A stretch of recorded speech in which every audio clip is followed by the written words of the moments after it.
মানুষটা আপনার জন্য ভয়ঙ্কর। আজকের ভিডিওর মূল বিষয়বস্তু এটাই। যাদের সাথে আপনি এক টেবিলে বসে খাচ্ছেন, যাদের সাথে আপনি এক ছাদের তলায় আছেন, তাদের মধ্যেই কেউ কেউ, বিশ্বাস হচ্ছে না তো? হ্যাঁ, বিশ্বাস না হওয়াটাই স্বাভাবিক। একসাথে বসে খাচ্ছেন, এক বাড়িতে আছেন, কি করে বিশ্বাস হবে যে এরাই আপনার জন্য সব থেকে ভয়ঙ্কর? কিন্তু এটা কি জানেন, এদের মধ্যেই কেউ কেউ আপনার পেছনে কলকাঠি নাড়ার চেষ্টা করছে, আপনার ক্ষতি করার চেষ্টা করছে। সামনে আপনার প্রশংসা করছে আর পেছনে ক্ষতি করার চেষ্টা করছে। তাই নিজের অসহায়ত্বের কথা স্বয়ং বিধাতার কাছে জানান, তাতে লাভ আছে। এসব মানুষের কাছে বলতে যাবেন না। কার কাছে কাঁদছেন, কার কাছে দুঃখ করছেন? ভাই, যেই মানুষটার কাছে কাঁদছেন, যেই মানুষটার সামনে আপনি চোখের জল ফেলছেন, সেই তো আপনার অসহায়ত্বের সুযোগ নেবে দুদিন বাদে, সেই তো আপনার দুর্বলতার সুযোগ নেবে দুদিন বাদে। তাই নিজেকে স্ট্রং রাখুন।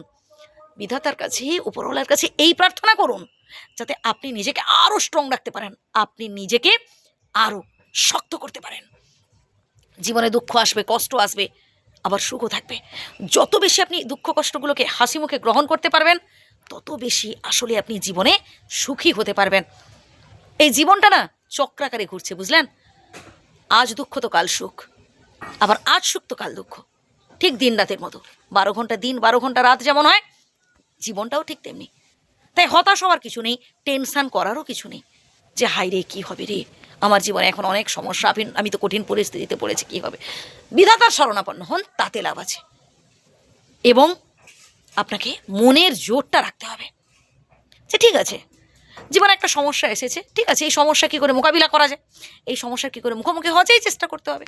সমস্যাকে দেখে ভয় পেয়ে ঘাবড়ে গিয়ে টেনশন করে হাউতাশ করে কান্না করে কোনো লাভ আছে ভাই? কোনো লাভ নেই। আর মানুষ তো বড্ড বেইমান, যেই পাত্রে খায় সেই পাত্রেই বমি করে। যতদিন দিতে পারছেন সে আপনার গুণগান গাইবে, সে আপনার প্রশংসা করবে। যে আপনি হাতটা গুটিয়ে নেবেন, আপনি হয়ে যাবেন তার কাছে সব থেকে খারাপ মানুষ। তাই বলে কি আপনি মানুষের উপকার করবেন? হ্যাঁ, করবেন, কিন্তু আপনাকে তার সাথে সাথে এটাও চিনে নিতে হবে যে আসলে আমি আজ যার উপকার করছি সে যে পরবর্তীকালে আমার প্রশংসা করবে বা সে যে পরবর্তীকালে আমার বিপদে পাশে থাকবে, তা কিন্তু নয়। হতেও পারে, আবার নাও হতে পারে, না হওয়ার চান্সটাই বেশি, কারণ এমনটাই হচ্ছে বেশি হয়। যার জন্য আজ আপনি চুরি করছেন, পরবর্তীকালে সেই উল্টে আপনাকে চোর বলবে।